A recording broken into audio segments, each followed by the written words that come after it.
Well, good evening, everyone. I'm Robert. Buxton was just here, like I was saying, recently, and thank you for having me back. It's not been that long, and as I said, this small head is not able to learn enough new things to make a totally new program. But I want to start with an improvisation, and it's going to be on two famous patriotic songs. One is, of course, America the Beautiful. I'm going to improvise a long introduction to it and then play it, maybe a little bit in the style of like Ray Charles, how he did it, not exactly, but somewhat. And then I'm going to do some more noodling improvisation, and then I'm going to play the national anthem, the Star Spangled Banner. And it's an improvisation, so it's like, let's see what happens. I didn't really prepare. I prepared the pieces, but not the improvised part. So anyway, try to put some musical fireworks in there because it's 4th of July, so let's, yeah.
crazy thing of doing improvisation. It's always scary.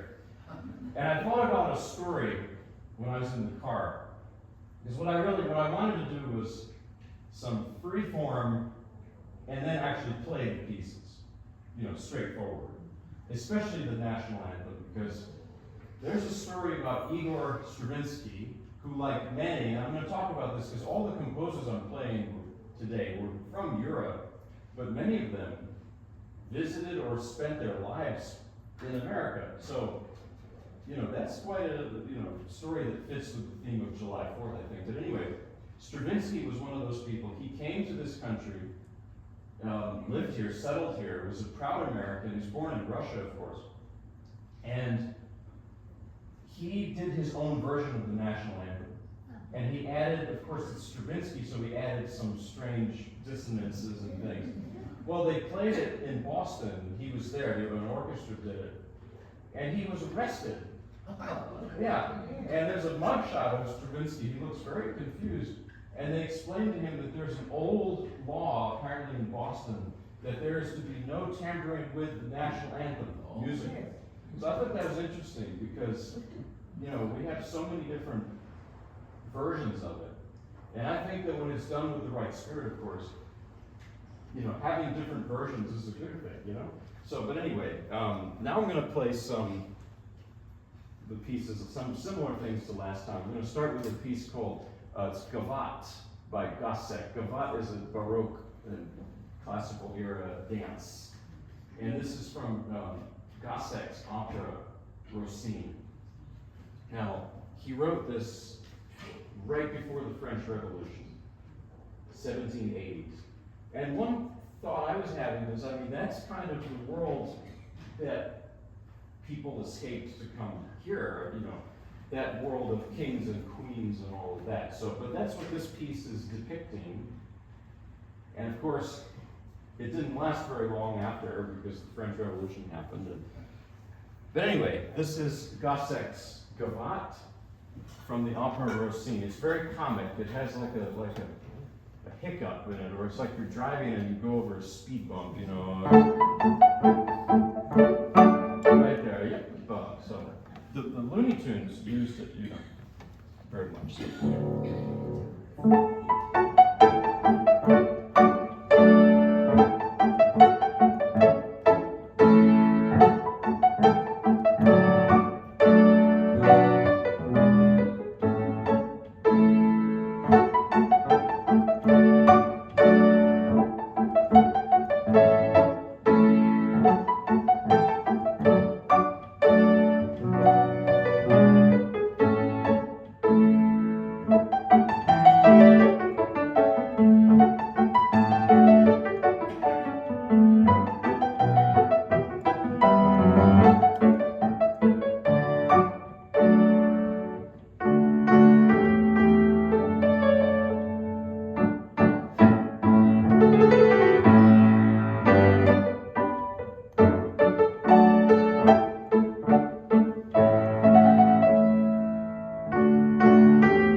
So here's a piece by a composer that spends a good deal of time in America. This is Dvorak. The songs my mother taught me, it's a vocal piece originally. So Dvorak was Czech, loved gypsy music, folk music was his biggest influence. But another big influence on him, yes, was his time spent in America. He came to New York and he was a teacher there. He taught many young composers. And he got to know, African American spirituals and Native American melodies. And he was really deeply impressed, so much so that he wrote a whole symphony, the Ninth Symphony, the New World Symphony, based on music he heard here. And he told the young American composers at that time, you have so much great folk music, just use it for your compositions as the raw material. And another thing about Dvorak in America, he spent a whole summer in Spillville, Iowa, of all places. Can you imagine Dvorak in the 19th century? There was a Czech community there, apparently, and he was to spend a summer there with Czech people. He wrote the American String Quartet. So, I'm thinking about what does it mean, what does America mean, and all these. I'm here to play a concert, not to give a lecture about that, but I look at my background. So I think I told you this lesson. My father is a 10th generation Southern Virginia guy who likes gospel music, country music. But my mother emigrated from the Soviet Union in 1980. And so she's just, her life story, it's just as American as my dad's. So it's just different. So anyway, that's just something I think about when playing these pieces. So Dvorak was a European Czech composer, deeply influenced by his time in America. He loved this country. So here is songs my mother taught me by Dvorak.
Moskowski.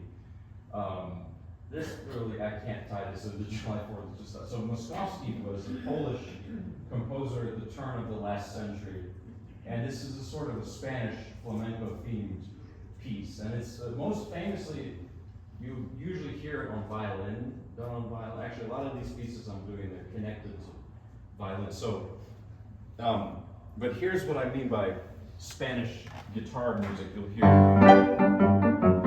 it's imitating that strumming of a Spanish, flamenco guitar. So it's nice. It has some sparkle, some fireworks, if you will, in it. So there you go. Yeah.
This is a piece by Rachmaninoff called Daisies. Wrote it in 1916, and that's an interesting year history-wise, because 1917 was the Russian Revolution, and Rachmaninoff left. He moved with his family to America. He stayed here, first in New York, and then Beverly Hills, of all places, California. But this piece is, for Rachmaninoff, he's right on the cusp of this big change in his life. And so like so many, I mentioned Stravinsky, Bartok, Hindemith, all of these composers, there was this exodus out of Europe. Between the First and Second World Wars in the 20th century, European composers and writers, artists, they just came to America and lived here and set up. So here's the piece Daisies by Rachmaninoff.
Um, that's not to mention that there are many great composers, classical composers, born in America, such as Gershwin, Copland, Still, Florence Price, Roy Harris. I've played a lot of these composers. I just didn't feel I could do it justice tonight to scramble things, so just forgive me. But anyway, this piece is something I've definitely not done here before.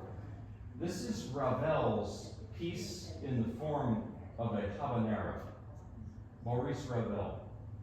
So it's an arrangement by, because it's originally, he wrote it for voice, and the arrangement is by a guy named Daniel Héricourt, French guy. And the story is, I played this piece, the Ravel Daniel Héricourt arrangement. I played it in Greensboro last week. And I said, I just learned this piece like last night, I finished it, and forgive me, I did not look up the arranger, Daniel Héricourt. I'll have to tell you more about him next time. Okay, well, a lady came up to me at the end, and she said, "You're not going to believe this, but I knew Daniel Héricourt." I almost fainted. She said, "Daniel Héricourt and his wife were my neighbors in Greensboro in the 1980s and 90s. This is why you always have to, look up things."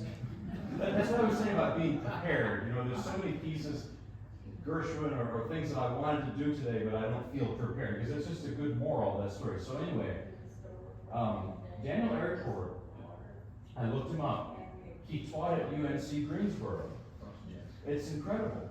He was born in France in like 1900 or so, and he knew Debussy, he knew Ravel very well. And did this arrangement, probably with Ravel's blessing, because it's in the 1920s. And he lived a very long life. He lived in Greensboro, like half of his life in Greensboro.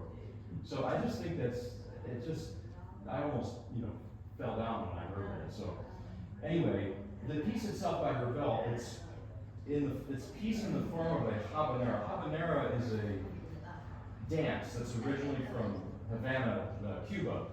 It has a specific rhythm. If you heard Carmen by Bizet, there's a habanera in there. It's this rhythm, bum, bum, bum, bum, bum.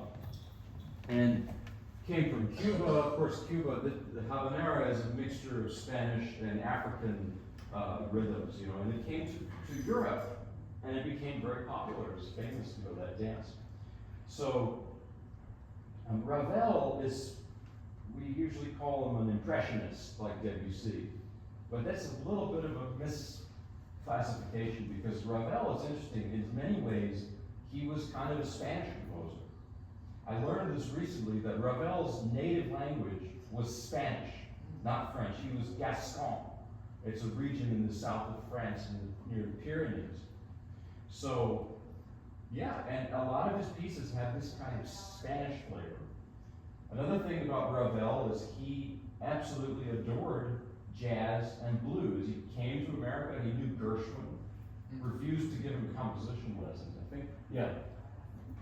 But in the violin sonata of Ravel, there's a movement called blues. It's incredible. So, and then on the other end of that, many jazz musicians like Duke Ellington were very influenced by Ravel's harmonies. So I just think it's really interesting, all these connections and things. So I'll have a little water, and I'm going to play you this short piece, the piece in the form of a habanera by Ravel, arranged by the Greensboro guy Daniel Héricourt.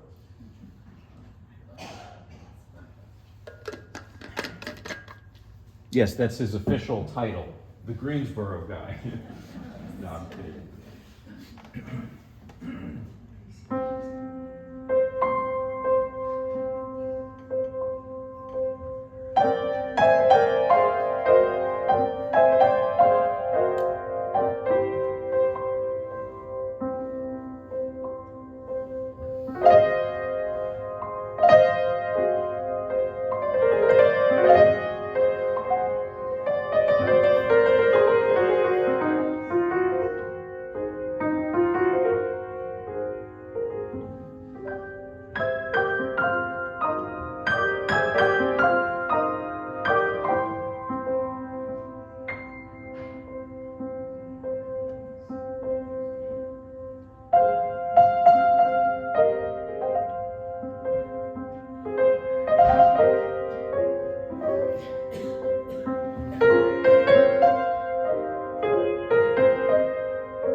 Ravel's very subtle and very crystalline to me. I had a dream about Ravel's music.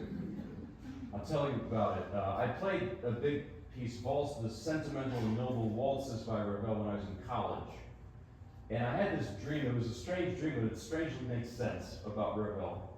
That I grew up, in New Jersey, so I don't advertise it. New Jersey's great, don't get me wrong, but anyway, in my dream, I was driving by a mall, and because in New Jersey, there's a lot of malls and highways.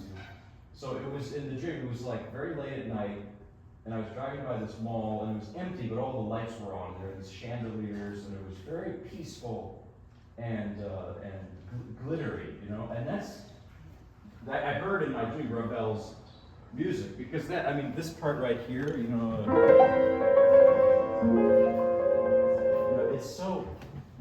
it strangely fits. I don't know if Ravel was thinking about malls in New Jersey when he wrote, but that's just my experience. So, let's see, what should I play? Well, speaking of French, I'm going to play a very French piece. I did it last time also. This is the César Franck Violin Sonata, first movement. And Franck lived in the 19th century, and he wrote his major works in the late 19th century. He was kind of a late bloomer, the opposite of Mozart. Wrote everything in his 70s, basically. It's great works. So this violin sonata, many people associate it with Marcel Proust, because there's this violin sonata in Swann's Way, which is probably based on the Franck, which was so popular at the time. So, like Proust, Franck's music, it doesn't develop in a normal way. It's kind of like an improvisation. A much better one than the one I did, but it develops like that. It doesn't go from point A to B. It just kind of swirls around. It's very French, you could say.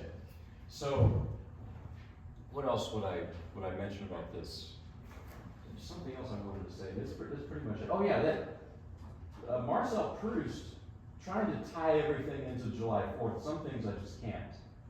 But what I found fascinating was, I think it was either William Faulkner or Shelby Foote, or maybe both of them, Southern writers, American South, they said they were so influenced by Marcel Proust. You wouldn't think that Proust, but apparently those, Southern writers really liked Proust. So everything's connected somehow, sort of.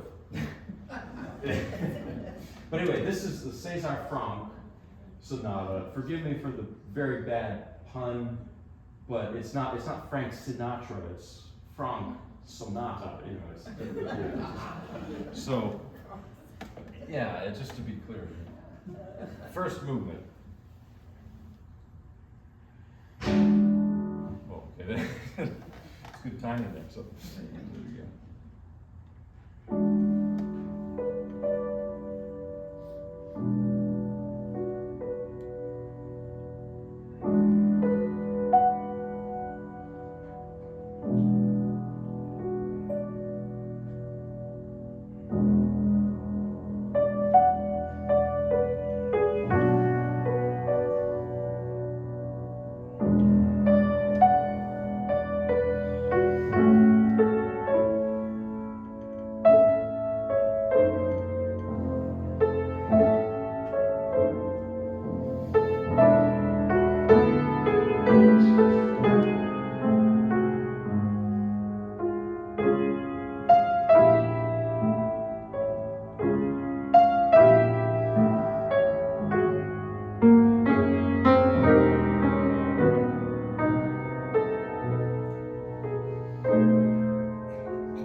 Do a couple more classical, then a little Southern gospel, which that's completely from this country, they're just completely native here. So now I'm going to play the famous piece or portion or episode from Massenet, the Meditation from Thais by Massenet. So this is often done just on violin and piano or violin and orchestra. So the story of this opera, 1891, Massenet wrote the opera. Thais she lives in Alexandria, Egypt. It's at the end of the Roman Empire, sort of that time. And she worships the Roman gods and goddesses. And there's a Christian monk, a very early Christian monk, and he tries to convert her, and of course, because it's an opera, he falls in love with her in the process. It's opera, that's what, you have to have that in opera, so. But this is the famous meditation from Thais. It's a beautiful melody, and yeah. I think I also did it last time, so,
Okay, one more classical piece then gospel. This is some fireworks, some musical fireworks for sure. I'm going to do the Liszt's Paganini Study number 6, based on the famous 24th Caprice by Paganini. That famous theme, because so many composers have used it as the basis for their compositions. Real quick, and if you've heard me give this background before, because I played it before, just bear with me. So Paganini was this kind of iconoclast composer, violinist, sort of like more like a rock star of today than you think of as a classical player. And he lived in the late 1700s, early 1800s. And there were people who thought they thought he was possessed because of the way he played the violin. He was so wild and over the top, which is precisely why the Romantics loved him so much. Like Liszt. Liszt heard Paganini and he was floored, and he just did these arrangements during a period of sort of self-imposed exile where he just practiced like crazy. And trying to emulate what Paganini did on the violin, but transfer it to the piano. So that's what I'm going to play now. Just very firework-like, and I think this kind of does fit in a way for a July 4th celebration. So here is Liszt's Paganini Study number 6.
little gospel now.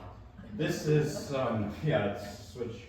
I told him I'm half, Southern and then half Russian, so you have to just flip a switch in there. Actually, I'll tell you, there's this, it reminds me of something. I love these mixes of things. And I had a very dear professor. He was a philosophy professor, and sort of took me under his wing when I was studying. I was very grateful. He was he's passed away recently.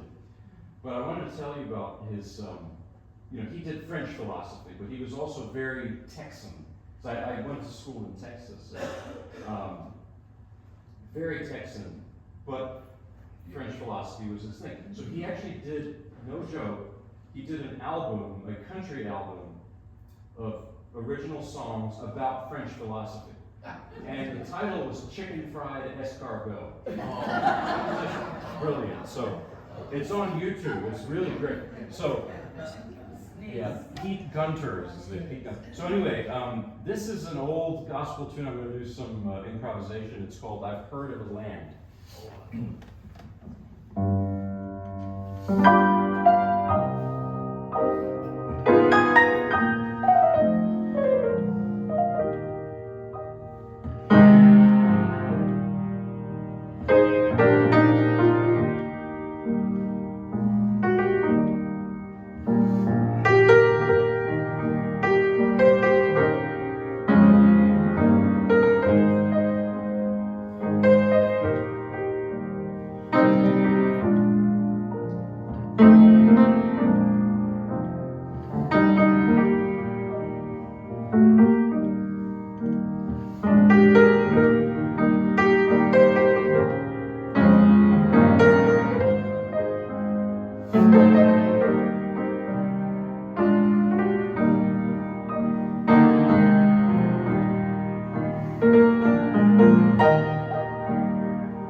Thank you. I'm going to do, I think I may have also done it last, I'm going to do When the Saints Go Marching In. Would you like me to add I'll Fly Away to that, or?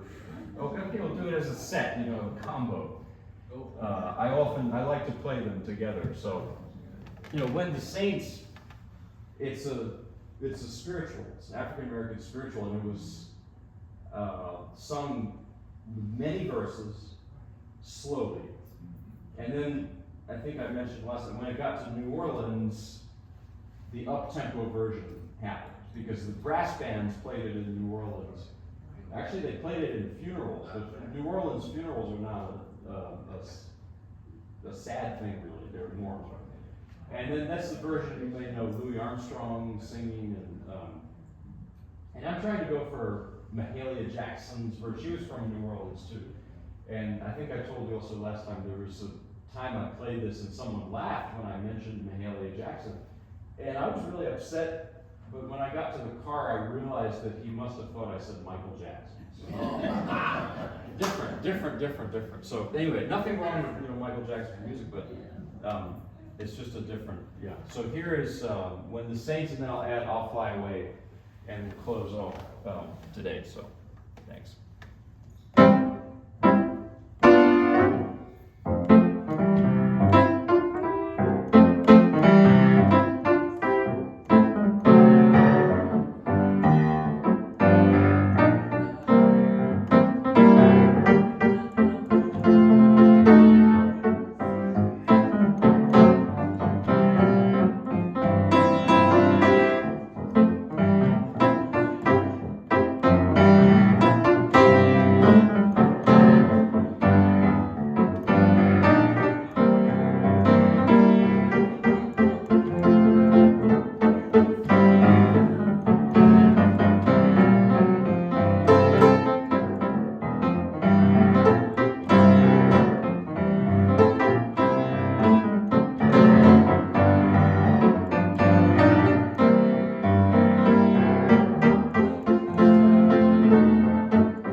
you very much for coming. Happy 4th of July to all of you. And, you know, don't go outside. It's very hot. I don't know about you. I got a note from, we have an HOA, and I'm not going to say, well, anyway, they mean well, bless their hearts, but they did send us a note about no fireworks in our community because there's a drought right now. So, as my uncle always said, all the troubles in the world happen because people don't know how to just stay home and relax. So if you're not going out to some party, neither am I. I think it's probably good. But anyway, but happy 4th of July, and thank you all very much. Thank you.